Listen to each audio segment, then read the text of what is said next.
Fall enrollment is still open at California Baptist University. Earn your bachelor's, master's, or doctoral degree with flexible on-campus and online programs. Scholarships are still available to help you get started. Apply now at calbaptist.edu. Is this the title? This is the KBLA Sports Minute with Ray Richardson.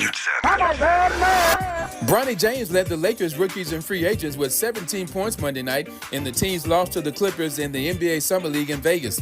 LeBron's son played 24 minutes. He made 6 of 10 shots and had 5 assists. The LA Sparks are at home tonight against the Washington Mystics. The Sparks are trying to win consecutive games for the first time this season. They beat the Connecticut Sun on Sunday. At 7-14, the Sparks are tied with the Chicago Sky for the third worst record in the WNBA. Congratulations to Ty Floyd, a 28-year-old native of Winter Garden, Florida. Floyd is the first female play-by-play announcer to work for an HBCU athletic program. Floyd was hired Monday by Alabama A&M to be the school's play-by-play voice for football and basketball games on TV and radio. Floyd is a journalism graduate from HBCU Florida A&M. No debates, no speculation, just the info you need. That's your KBLA Sports Minute. I'm Ray Richardson. More news, opinions, and conversation when we come forward on KBLA Talk 1580. Well, thank you. Yeah. At KBLA Talk 1580, we're proud to be celebrating 4 years on the air, but we know we could not have made it this far without you.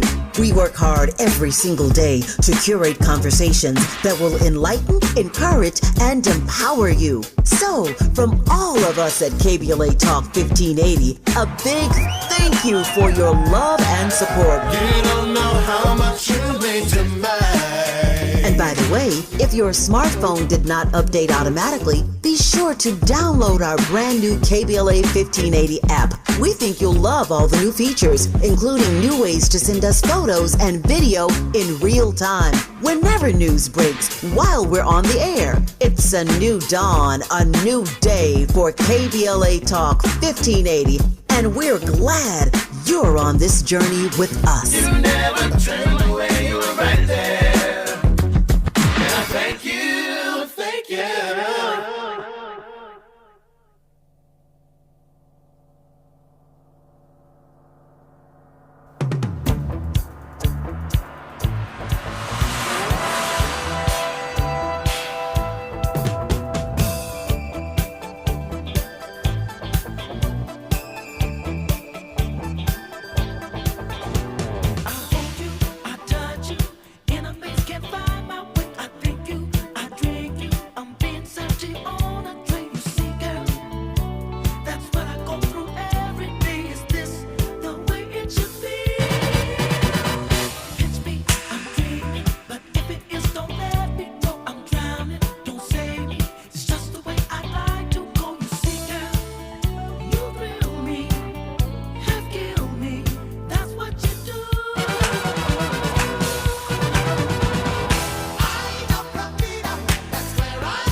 We're playing the music, the best of Quincy Delight Jones, all 3 hours of our program today. There's a major concert in L.A. this weekend.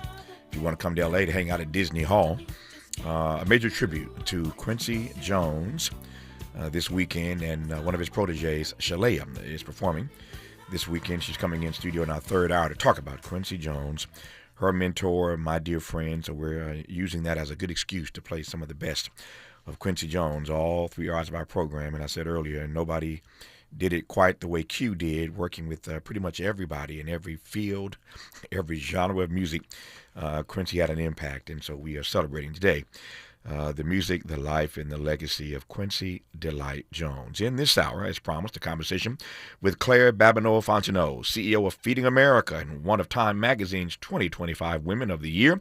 I've invited her on to break down the real-life hunger games that too many Americans are forced to play as we face now the largest cut to SNAP benefits in the history of this republic. My sense is that in the days to come, many fellow citizens are going to be turning to these food banks. But from everything I read, America's food banks are simply not prepared for the onslaught I think they are about to see. So as I said at the top of the show today, get ready in this hour for a sobering conversation with Claire Babineaux-Fontenot. Before I bring Claire on the line, let me just play a short clip for you. This is the way that Donald Trump at least sees the way his so-called big, beautiful bill that he signed into law on July 4th. Here's how he sees this bill impacting food costs in America. Mr. President, thank you very much. You campaigned on lowering the price of groceries. How do you justify cutting food assistance in this bill? Let me just tell you, the cut is going to give everybody much more food because prices are coming way down. Groceries are down. Eggs. You told me about eggs. You asked me a question about eggs my first week. You said eggs. I said, I just got here. Tell me about eggs. And it was going through the roof. You know that eggs now are way down. Everybody's buying eggs. Groceries down. Energy's down. Gasoline is now they're buying gasoline now for $1.99. Claire, good to have you on the program. How are you today for starters? Well, first, I'm thrilled to have the opportunity to join you. So thanks for having me, Tavis. No, it's my pleasure to have you on this program. So you heard Donald Trump suggest that the impact of his so-called big, beautiful bill is that food costs are going to be lowered in this country. Is he lying or telling the truth? Well, the good news is I don't pretend to be a politician, so I'm not going to engage in political banter. But what I will say is I hope that's the truth. Mm-hmm. I get to see on the ground across the country people really struggling to make ends meet.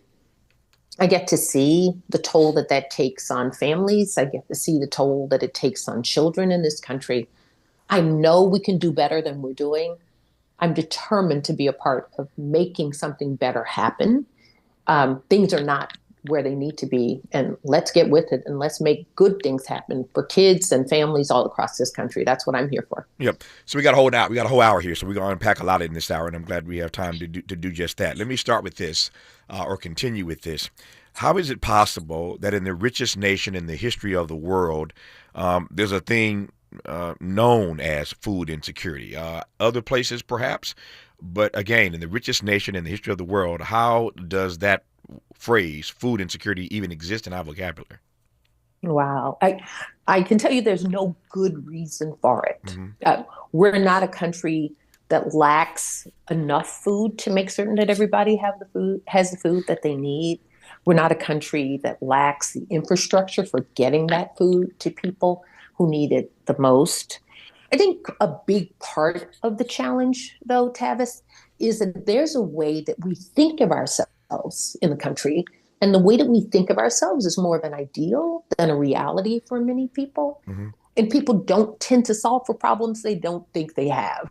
Mm. So when it comes to food insecurity, as an example, and that's a term that is often used actually by the government to define this notion of people not having a consistent, predictable access to the foods that they need to thrive.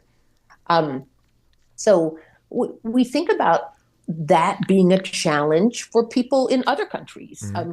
I don't know about you, Tavis, but I know when I was a kid, I'd go to friends' houses, and often, if they were picky eaters, you'd hear somebody's mom or dad saying, "You better eat that food.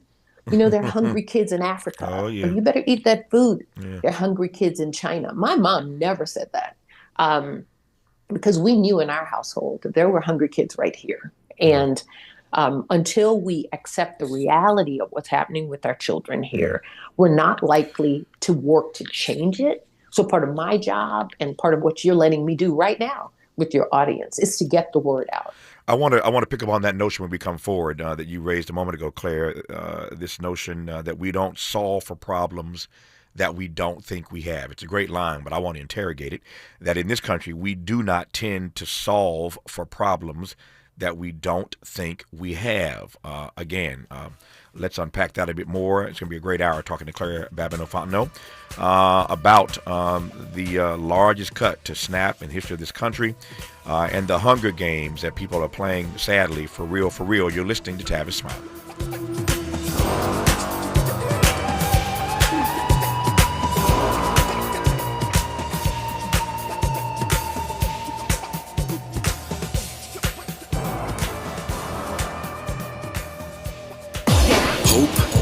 Regency, dignity. This is Tavis Smiley. Can you dig it? Come on!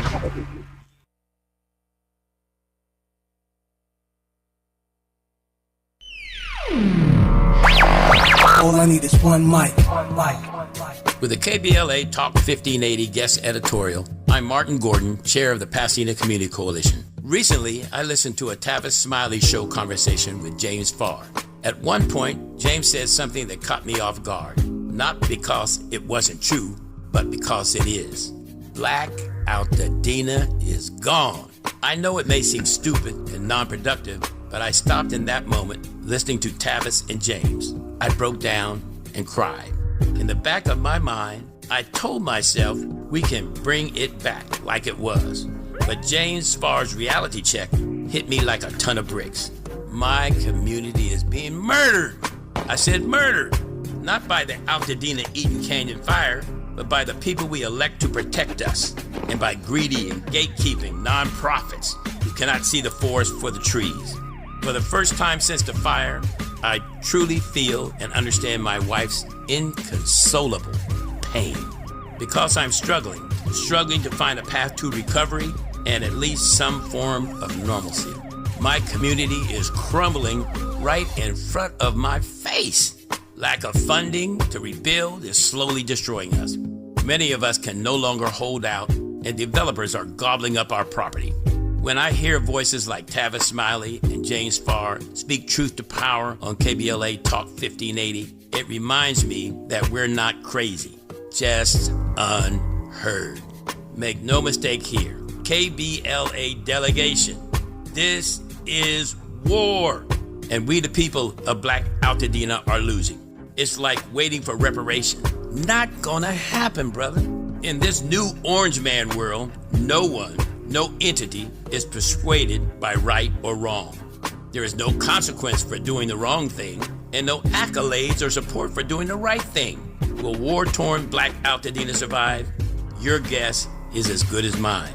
But what have I got to lose? I'm in my 70s and don't have time to wait. Dr. Martin Luther King Jr. once suggested that riots break out when people have no hope. But there is nothing left to burn down in Altadena. I wish I could say I remain hopeful that my beloved community will rise again like a phoenix from the ashes. I wish I could. With a KBLA Talk 1580 guest editorial, I'm Martin Gordon, chair of the Pasadena Community Coalition. Pasadena Community Coalition at gmail.com. Reach out to me. As always, we welcome your feedback.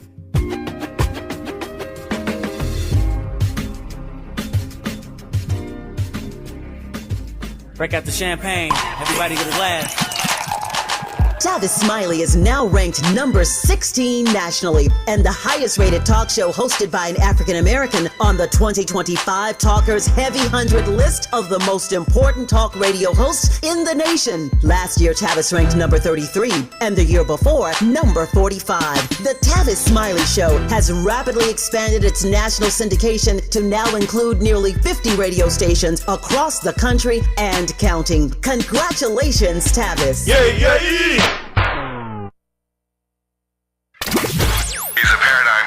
And the top-rated African-American talk show host in the nation, according to Talkers Magazine. You're tapped in with Tavis Smiley right now.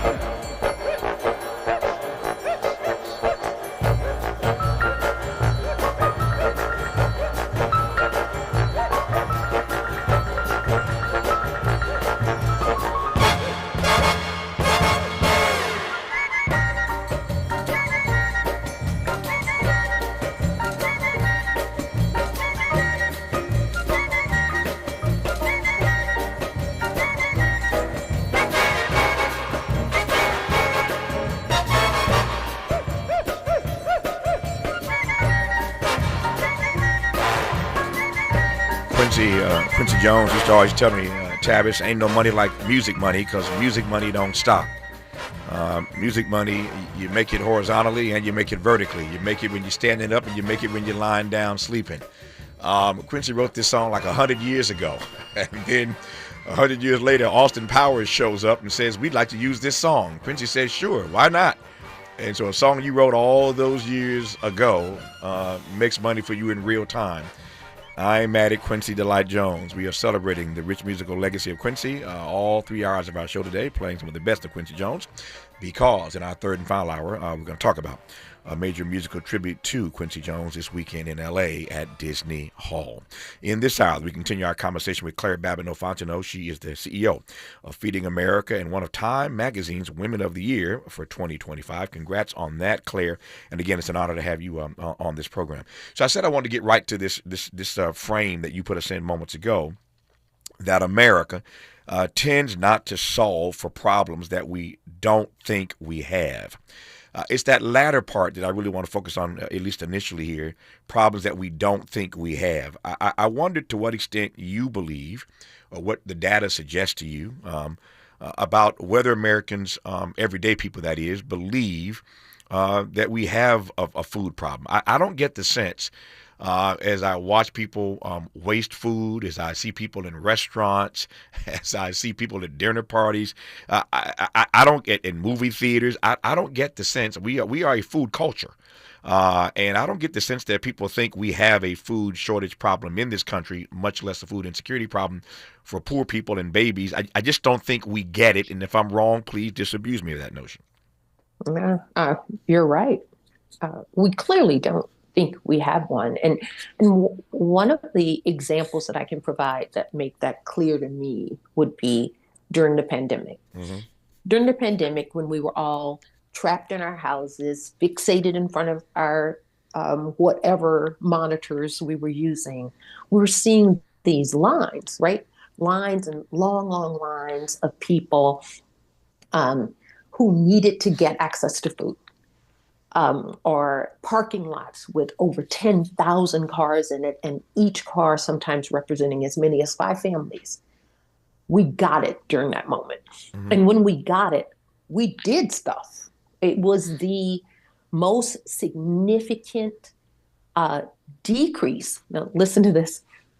And let me say among, because I used to do numbers for a living, mm-hmm. but among the most significant decreases in food insecurity year over year in this country's history was during the pandemic.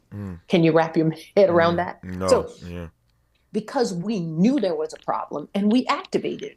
So we activated as a nation in terms of personal philanthropy.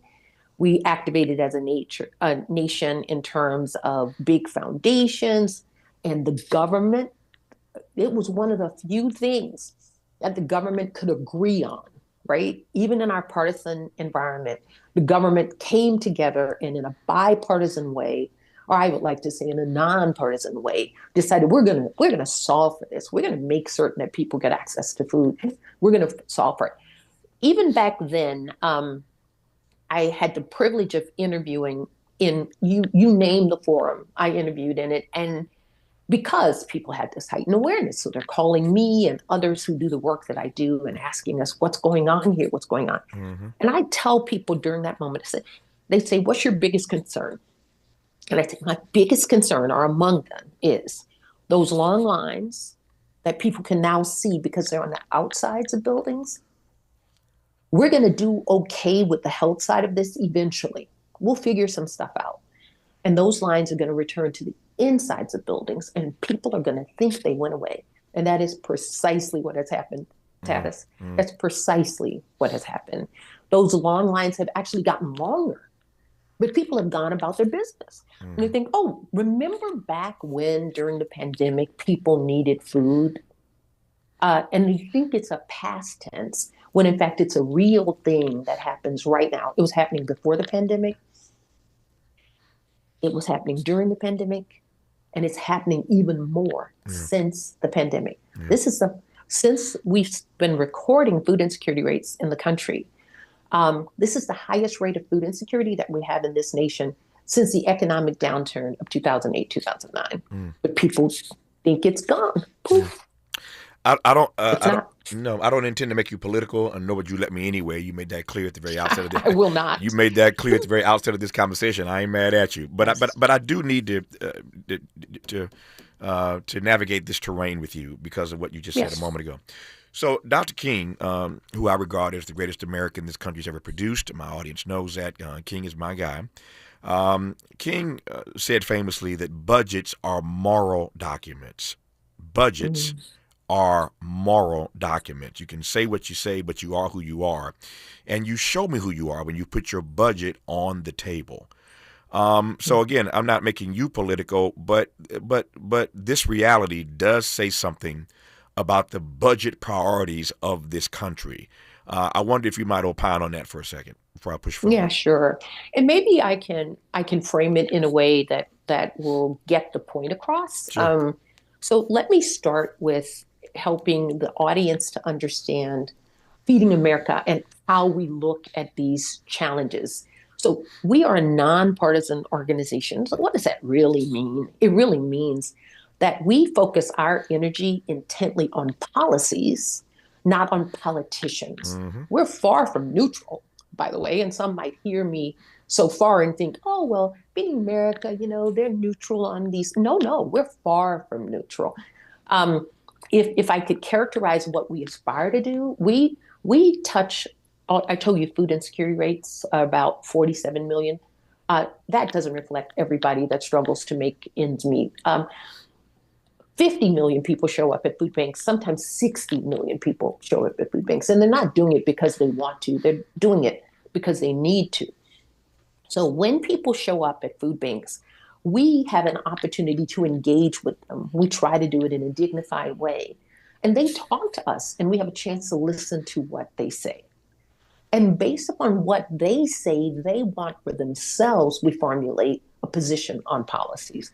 So my boss, I have a board of directors, but my bosses are actually 50 million people in this country facing hunger. That's who I work for. And that's what the Feeding America Network works for. So we take positions on policies. We don't take partisan positions. And the reason that we don't take partisan positions is because it doesn't help people experiencing hunger. If we thought that being partisan would net be helpful to people experiencing hunger in the long term, then we'd probably show up as partisans. That's why we don't do it. So I show that kind of care because I have a responsibility to people experiencing hunger. This organization has to be able to create positive change for them, no matter whom it is that's in office. So we can't afford to be partisan because we work for them. So now let's talk about some policies, though, right? And you're talking about budget and budget priorities. We absolutely believe that how you spend your money and how you spend your time, how you dedicate your resources is a reflection of what you believe to be important. And I think that if we could do more work like this in long form to get to the nitty gritty of what's really happening with people, I want to hope that people really understood the problems that exist, that they'd be solving for those problems. I think the current budget environment suggests that they don't really believe that people are really struggling out there. And people are really struggling out there. And then some of the policies that get proposed suggest to me that they don't really understand fully what the implications are. And then take a breath for you, Tavis. But let me say one last point as I move back to what you want to, how you want to go next. But the other thing that maybe people miss is of the 50 million people who turn to the charitable food system for resources, you know what their politics are? America's politics. All of the above would be my guess. All of the above. Yeah. All of the above. Republicans, Democrats, independents, every party. We represent the country. There is not one county, and I'm from Louisiana, so I like to throw in our parish, in the whole United States of America where there are not people experiencing hunger. Yeah. Every county in the whole country and Puerto Rico has people in it experiencing hunger. So this is a national issue, a national issue. And it doesn't seem to resonate in that way. People relegate it to one little group. I'm not as concerned about that group. That's not my tribe. No. This is American tribe. This is the whole country. So I think it's really important that message get out. I'm just laughing internally at you acknowledging that you are from Louisiana. Somehow that last name gave it away, Claire, just so you know. It usually does. And if I may, Tavis, take a moment for levity and say that, in fact, 2 quick points. One of them is I sometimes use that as, I don't know. I don't want to really insult any of your audience. I respect them deeply, but I use it as almost like a little IQ test. I'll say, my last name's Babineaux-Fontenot. Where do you suppose I'm from? And if they don't immediately say Louisiana, I'm like, oh, are you from America? Because if you are, have you been here for a while? Because this is, everybody knows. And then one last point, if you don't mind belaboring it. Please. I'm so accustomed, though, to having to spell that big, crazy Creole last name. And I called Lafayette, which is right near, I'm from a town called Opelousas, Louisiana, South Central Louisiana. And I called the airport in Lafayette, which is where I went to undergrad at University of Louisiana at Lafayette. It used to be called USL when I went there. And I called a rental car place and I said, hey, so I need to rent a car. My name's Claire Babineaux-Fontenot. That's B as in boy, A, B as in boy. And the person on the phone interrupted me. And she said, Mesha, I can spell. In other words, where I'm from, they can spell. Babineaux is like Smith. And Fontenot is like Jones. So it's like, well, of course I know how to spell your name. No, that is a funny story. But I was just laughing, like, I think I have a really bright audience all across the country. So when I said Claire Babineaux-Fontenot, I think they figured out you're from Louisiana. They figured it out. You're right. But I ain't mad at you. I'm not mad at your acknowledgement. Let me just do this. I got about 90 seconds. Let me do this right quick, and we'll continue when we come forward. You said something a moment ago that just jumped out at me. And your point was that what you said was that we at Feeding America try to deal with people with dignity when we find them in our food lines. The flip side of that is that there are some people, I think, that 50 million number is a real number, but I think that number may even be higher because there's some people, and you know where I'm going, there's some people who have so much dignity that they won't show up in a food line. Thoughts about that? I know you're right. Yeah. I know you're right. And in fact, so much pride that they won't. And I believe there's always ways that we can get better. For instance, that the charitable food system can get better. So Feeding America's network includes a national organization, over 200 food banks across the country, over 60,000 agency partners and meal programs. The thing that we have in common is I have consistently found that the people who are in this network sincerely care about people experiencing hunger. They go and often volunteer their time in order to be helpful. We do not execute, but we don't execute in every place, in every way that will really reinforce this desired dignified access. And that's something that we're working on because that's got to be true across every experience someone has with us. If the number of 47 million seems high to you or 50 million seems high to you, expect that number to get a little higher. And there's all kind of evidence to suggest that people are afraid that that's exactly going to happen. There's a ban on junk food in certain states. They won't let people with food stamps buy certain items. We see demands for Meals on Wheels increasing in states all across the country. This is in part because of the attack and the cuts to Medicaid. It's in part because of the largest cut to SNAP in the history of this country. So if you think 47 to 50 million is high, I expect that number is going to go up in the months and years to come, given the impact of this budget that Donald Trump signed into law on July 4th. That's me, not Claire Babineaux-Fontenot. You're listening to Tavis Smiley. What's your quarrel with the world? You're listening to Tavis Smiley. I'm Bree Wood with BIN News Now. Camp Mystic in Texas was destroyed in a historic flood, despite FEMA approving expansions in a known danger zone. Under the law, property owners have the right to appeal FEMA's official flood maps. That was FEMA flood mapping expert and Syracuse professor Sarah Praley. She says the camp sat just 2 feet outside the floodplain with no margin for error. Former Georgia candidate for governor Stacey Abrams is warning companies that cutting diversity, equity, and inclusion programs could backfire. Speaking at NYU, she said it may save money short term, but long term it costs trust, customers, and community support. And a Myrtle Beach restaurant in South Carolina is under fire after a black couple says the owner hurled racist remarks during a dispute over a steak. The owner of Salt and Honey Grill allegedly told them black people weren't welcome. The restaurant denies the claims. Get BIN News Now on demand 24/7 on the iHeartRadio app.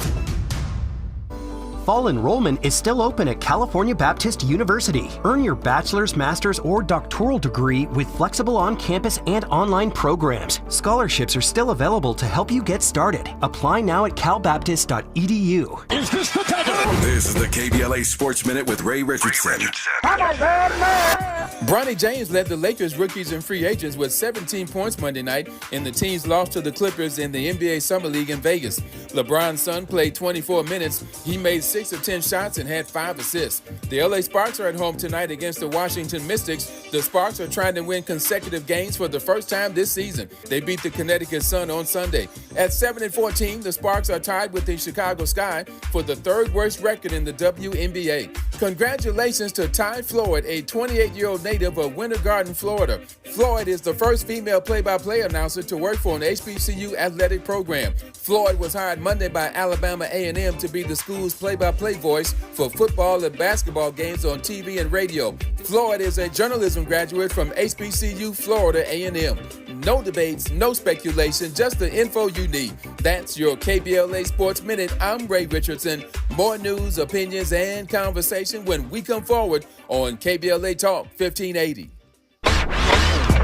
Hi, I'm Jesse Jackson Jr., inviting you to join me weekdays at 12 noon right after Tavis Smiley here on KBLA Talk 1580. As a law school graduate and a theologian with a firm grasp of our body politic given almost 2 decades in Congress, my show is the fresh new home of an authentic, uncompromised quest for transformation and salvation, both personal and collectively, as I vigorously interrogate the theological and symbolic meanings embedded in our society. I promise to leverage my knowledge of history, theology, and both international and domestic issues to imagine an inclusive vision for the future, which I hope will inspire all of us to pursue life, liberty, and the pursuit of happiness as a given, not just an aspiration. So join me weekdays at 12 noon right after Tavis Smiley for 2 hours of the Jesse Jackson Jr. Show only on KBLA Talk 1580.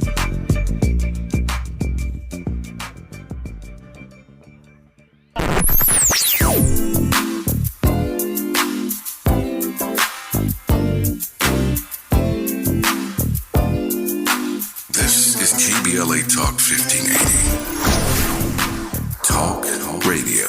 That's music to your ears. We're unapologetically progressive. KBLA Talk 1580. The Crohn's and Colitis Foundation has been at the forefront of inflammatory bowel disease research and care for over 50 years. Learn more about research, education, and support at Crohn'sColitisFoundation.org. Paid for by government.com. Did you know the United States Mint has issued a new Morgan silver dollar coin in proof condition for the first time? Not only that, they are also minted in 99.9% pure silver for the first time ever in history. Coin experts are calling this an amazing opportunity for anyone that knows the enduring popularity of Morgans. But you must hurry. Only 400,000 of these legal tender silver dollars were issued. These first ever Morgan silver dollars are brand new with stunning mirror-like finish, minted by the iconic San Francisco Mint. Call now and you're guaranteed a new first ever 99.9% pure silver proof Morgan dollar. To learn more, call 1-800-973-9717. If you order now, you will receive a free coin collector bonus pack, a $25 value, free with every order. Call 1-800-973-9717 now to secure your new Morgan silver dollars before they are gone. That's 1-800-973-9717. Sometimes an identity threat is a ring of professional hackers. And sometimes it's an overworked accountant who forgot to encrypt their connection while sending bank details. I need a coffee. And you need LifeLock, because your info is in endless places. It only takes one mistake to expose you to identity theft. LifeLock monitors hundreds of millions of data points a second. If your identity is stolen, we'll fix it, guaranteed, or your money back. Save up to 40% your first year with promo code NEWS at LifeLock.com. Terms apply. Why'd I go to the doctor? One day at the firehouse, I was so lightheaded I could barely stand. Even my crew noticed. Getting checked out was the right call. Turns out I have atrial fibrillation, which increases the risk of stroke about 5 times. Symptoms like irregular heartbeat, heart racing, chest pain, shortness of breath, fatigue, or lightheadedness can come and go. But if it's AFib, the risk of stroke remains. If you have symptoms, contact a doctor. I'm so glad I did. Visit notimetowait.com, sponsored by Bristol-Myers Squibb and Pfizer. Freedom is an endless meeting. So let's get back to it with Tavis Smiley. The force, it's got a lot of power, and it makes me feel like it makes me feel like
It's the best of Quincy Jones. All 3 hours of our program today. Quincy worked with anybody and everybody who is somebody in the music business, including one Michael Joseph Jackson. And we're celebrating Quincy all 3 hours today because there's a major concert in tribute to Quincy Jones this weekend here in Los Angeles at Disney Hall. And we'll be joined in our final hour today, about 20 minutes from now, by Shalaya, one of the performers this weekend at Disney Hall. We continue now our conversation with Claire Babineaux-Fontenot of Louisiana, who's the CEO of Feeding America and one of Time Magazine's Women of the Year 2025. I know something of being on one of these Time Magazine lists. It's a high honor, Claire. How did you feel when you got the news that you were on the Time list of Women of the Year for 2025? Wow, that's an interesting one for you to ask, because I felt conflicted. Oh, wow. I must say that it's always humbling to think that people put you on such list, and the finance professional part of my brain goes to, no, let's see. Did somebody actually do a quantitative analysis of exactly who the top 25 women of the year were, or I've been 100 most influential people of the year in 2020, and same kind of thing came up in my brain. And the reality is that I know that the answer is no, right? So these lists, though, can be powerful. Oh, yeah. And I thought about how can the fact that somebody decided to put this woman with this crazy last name on this list, how can that be helpful? How can it be used? And that's what really got me excited. So I doubt that any of your listeners have ever paid attention to anything I've ever said. They're hearing me for the first time now, probably. But that moment when I was named, it comes along with a platform. So I got the chance. I was in LA, got the chance to speak. And when I got the chance to speak, I talked about all of the women that I was there representing. I was wearing these high heels with jewels on them. I love shoes and fashion. And I use that as symbolic of all the shoulders that I was standing on. And that I was a representation of all of these women throughout the country who want the exact same things for themselves and their babies that I wanted for myself and that I wanted for my babies. Yeah. And that there are all these barriers out there that they have to confront that prevent them from being able to realize that type of reality that they want for themselves. So I was excited once I unpacked the whole thing by the fact that I was going to get that chance, and I was going to choose how that platform was going to be used. And in platform shoes, I use it for them. Nope. So it was exciting. I love it. I love it. I love it. Since you went there, let me follow you. Nice segue. Tell me, again, not trying to put you in a political realm, but the data is incontrovertible in this regard when it comes to the SNAP cuts, when it comes to the reduction in Medicaid spending. Women and children are in trouble. That's not breaking. Yes. That's not breaking news to you. I suspect it's not breaking news to my bright audience that women and children, given what's happening in our politics, are in trouble. I wonder if you might say a word about that. Number one, let me just get both of these out of my mouth, and you can weave it together as you will. I don't usually do this, but let me give you a chance to weave. You can do some weaving if you like. So the first question is the extent to which women and children are going to be harmed even more than they already are. The extent to which we're going to see more women and children in these food lines in the months to come. And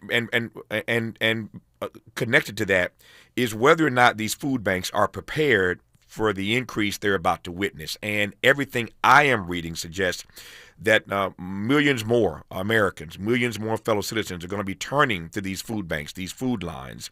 But the food banks, the food lines are simply not ready for the numbers. The numbers are already 47, 50 million. We just established that earlier in this conversation. How are these food banks, these food lines going to handle the onslaught? Those are my two questions. I'm out of your way. Well, thank you for the opportunity to speak to them. So I'll put a big ridiculous number on what not Feeding America, but the Congressional Budget Office has said about the bill and its implications around hunger, just on the SNAP side alone, Supplemental Nutrition Assistance Program. I grew up calling it food stamps. So the cuts there, they're estimating, are somewhere around the equivalent of 6 billion meals a year, around 6 billion meals a year.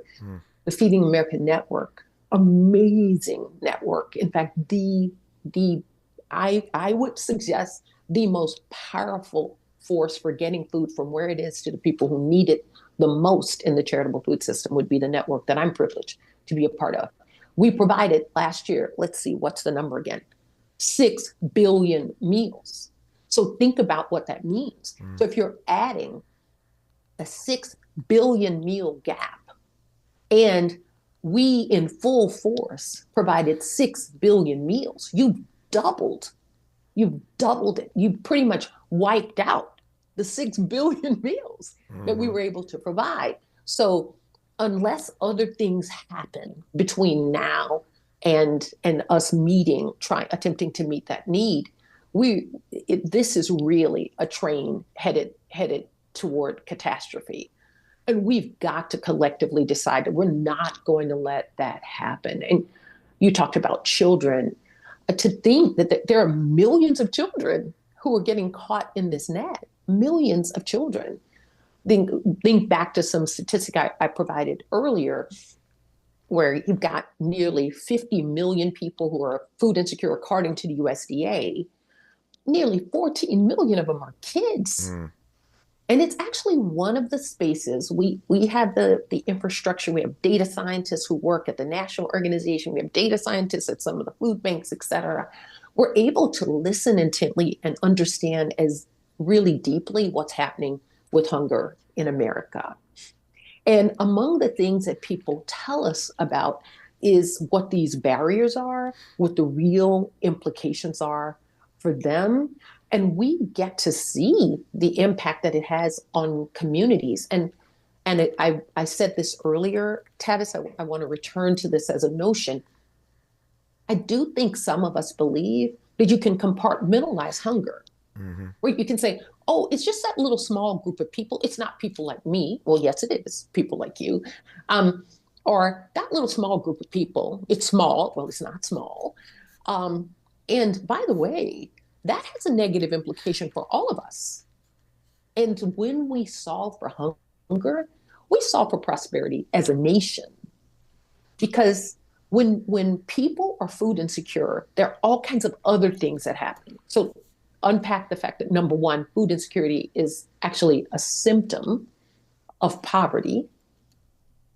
Second, food insecurity in and of itself has has devastating implications for children, for their ability to learn, their ability to pay attention. It impacts their behavioral challenges and their ability to cope with stresses. So we often say, and I call it platitude in a platitude kind of way, everyone will say something like, children are our future. Yeah. That's actually true. So how are we going to invest in our children so that we secure a better, brighter future? I want to talk about that when we come forward, how we invest in children, how we solve for hunger.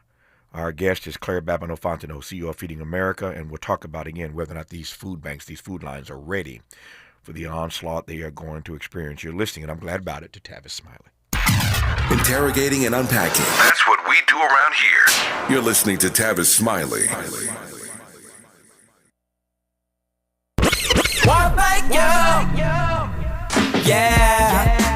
At KBLA Talk 1580, we're proud to be celebrating 4 years on the air, but we know we could not have made it this far without you. We work hard every single day to curate conversations that will enlighten, encourage, and empower you. So, from all of us at KBLA Talk 1580, a big thank you for your love and support. You don't know how much you mean to me. And by the way, if your smartphone did not update automatically, be sure to download our brand new KBLA 1580 app. We think you'll love all the new features, including new ways to send us photos and video in real time, whenever news breaks, while we're on the air. It's a new dawn, a new day for KBLA Talk 1580, and we're glad you're on this journey with us. You never turned away, you were right there. Thank you, thank you. We asked seniors how to prevent Medicare scams. My best advice, if you get a phone call, do not talk to the person. These people are well trained. Don't talk to them. They don't know me. They're just trying to scam me. Don't be fooled. Hang up. Just hang up. Never give out your Medicare number. They want to get your number to put in a false claim. If I get a call from someone, I don't pick up the phone. And should I pick up the phone and they ask for information, then I hang up. How do you detect Medicare fraud? Just like I check my credit card statements, I check my Medicare statements monthly. Scammers can get a hold of your number, order medical devices through your account, and you're not even going to know about it if you don't look at your statement. Check your statement every month. If you get your statement and you see something that you know you did not have done, you report it. Call your Senior Medicare Patrol. To report Medicare fraud, call the Senior Medicare Patrol at 855-613-7080. KBLA Talk 1580. We've got a lot to talk about. Imagine a Los Angeles where everyone can thrive, where communities have access to the resources they need to succeed. That's the vision of Detours Mentoring Group, Inc. They're dedicated to improving life in LA County by providing educational support, employment assistance, and spaces for community engagement. By 2050, they want LA to be the best place to connect, create, learn, live, and play. They're working toward an education system that's well-resourced and culturally responsive, becoming a hub for artists and innovators, and making sure everyone has access to healthy food, quality healthcare, and safe housing. It's about building a future where we all have the chance to succeed. We invite you to learn more about their mission and get involved with Detours Mentoring Group, Inc. This is a community call to action from KBLA Talk 1580.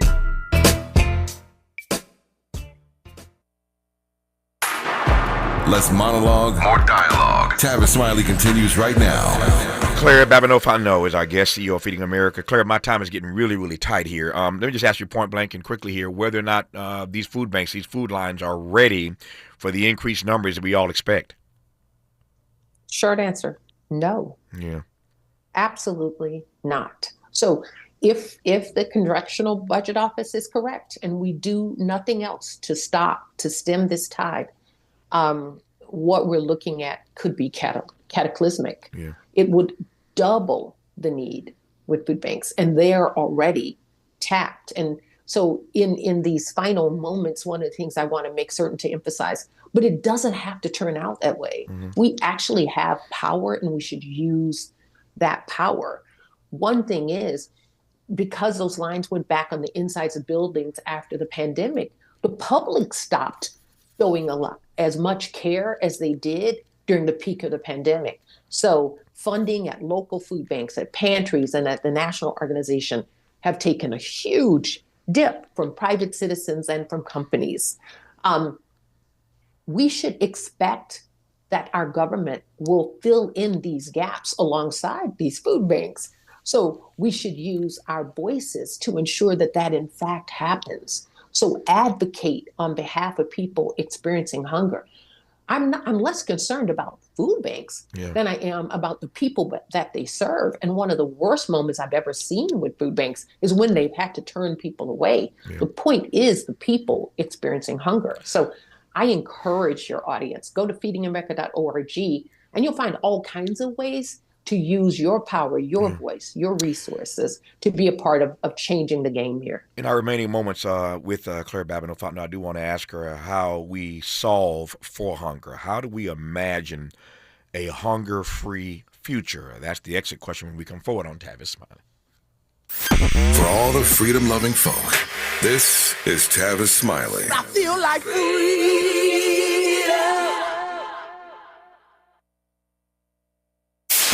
KBLA Talk 1580. We've got a lot to talk about.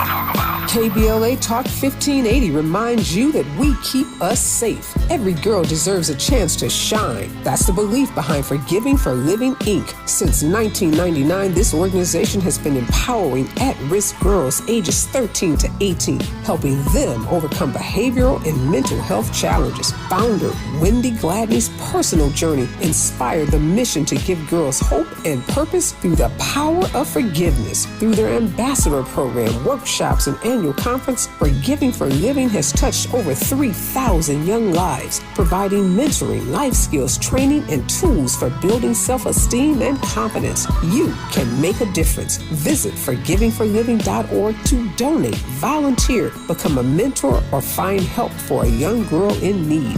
Forgiving for Living, Inc., building brighter futures for young girls. Visit forgivingforliving.org today. This is a community call to action from KBLA Talk 1580. Let K. Michelle's Kitchen Catering bring your world of flavors to your next event. For all occasions, from casual brunches to office lunches, weddings, and glamour affairs, call us today at 310-819-6213 or go to kmichellekitchencatering.com or on Instagram at kmichelles_kitchen catering or Facebook at K. Michelle's Kitchen Catering. We look forward to cooking for you soon. Call 310-819-6213. 310-819-6213. Do you owe $10,000 or more in credit card debt or personal loans? With credit card debt at all-time highs, Debt Relief Advocates is urgently notifying consumers of debt relief now being made available, designed to aid consumers with out-of-control credit card debt. Those who qualify and enroll for this relief program will only have to pay back a fraction of what they owe. This is not bankruptcy or a debt consolidation loan. This is a relief program that credit card companies would rather you not know about, as it ends your debt nightmare and saves you lots of money. Consumers owing at least $10,000 in credit card debt or personal loans can now take advantage of this debt relief as the cost of living skyrockets. Debt Relief Advocates has established a relief hotline for you to call to learn what debt reduction you may qualify for. For this free information, call 800-433-8909. 800-433-8909. That's 800-433-8909. Or simply visit godra.com. If you're like me, 60 and retired, making ends meet, especially here at the supermarket and drugstore, is tough. I'm so blessed to have found benefitscheckup.org. It's a free and confidential website from the National Council on Aging that connected me to $1,200 a year in programs that help pay for food, medicine, utilities, and more. Maybe it can help you. benefitscheckup.org. You know where you want to go in life, and City National Bank can help. City National knows the dedication it takes to build your vision for the future into a reality, and our team is here for you. We have a wide range of options to help, from personal savings accounts to interest-bearing money market savings accounts and more, all designed to help you get where you want to go. City National, here for every stage of the journey. Learn more at cnb.com. City National Bank is a subsidiary of Royal Bank of Canada. Member FDIC. More honesty than you can handle. More empowerment than you can imagine. You're tuned in to Tavis Smiley. So, Claire, 2 questions here in the 3 minutes I have left here. The first I already mentioned, which is how, in fact, we do solve for hunger in the richest nation in the history of the world. How do we imagine a hunger-free future? Well, let me start by saying, of course, we believe at Feeding America that one of the things that we need to do is make certain that the charitable food system is better prepared with more food and with food of greater nutritional density. But we also understand that that is not the ultimate answer to your question. We will not food bank our way out of food insecurity in this country. It will require systems change. System change requires thoughtful ecosystems being addressed, things like benefits cliffs, where people literally are penalized for progress in this country. We've got to acknowledge that the system's broken. We've got to unravel the system and build a new one. We can do it. We have the power to do all of those things. And Feeding America is committed to be a part of those long-term and midterm solutions for people too, as we endeavor to address these immediate near-term needs that we know are growing. I want to close with a return to a policy question that came up at the very beginning of this conversation almost an hour ago now, 58 minutes ago to be exact, as I recall. So Donald Trump, the clip I played to start this conversation, suggested in response to that reporter's question that lower prices for food would offset the cuts to these SNAP benefits. You talked a few times in this conversation about the fact that your past rather was in numbers, and so this is a numbers question. Again, he suggests, the president does, that lower prices for food will offset the cuts to SNAP benefits. Does the math for you? Is that mathing? I have seen no data that would support the notion that the $6+ billion per year meal gap will be fully offset by decreases in inflation. I have seen nothing that indicates that that's true. So I haven't seen that math. I'd love to see it. Yeah. And we haven't seen, in fact, a lot of relief for people from inflationary pressures when they're out there trying to get the most nutritionally dense food. That's been highly problematic for people as well. So I've got to tell you, I am a hopeful person, Tavis. And there are people who suggest to me that I'm Pollyanna. That's because they don't know me. I am not. There's no rose-colored tint, although I do wear glasses. Mm-hmm. It's not rose-colored tint. But I know what's possible when this country decides that something's unacceptable. Yeah. I hope your audience will decide food insecurity in a country that is the richest country in the history of civilization, that's unacceptable. Nope. And I hope they'll decide to join the fight that I'm in to change that. It is it's a will problem, not a skill problem. We know how to do it. This is a will problem, not a skill problem, but I digress. Claire Babineaux-Fontenot is the CEO of Feeding America and one of Time Magazine's 2025 Women of the Year. I'm delighted in having her on this program for the prior hour. Claire, all the best to you and your working witness. Thank you for your time. It's my pleasure. Thanks for having me. More of Tavis Smiley when we come forward.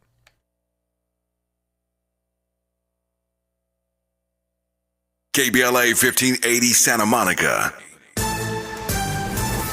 I'm Bree Wood with BIN News Now. Camp Mystic in Texas was destroyed in a historic flood, despite FEMA approving expansions in a known danger zone. Under the law, property owners have the right to appeal FEMA's official flood maps. That was FEMA flood mapping expert and Syracuse professor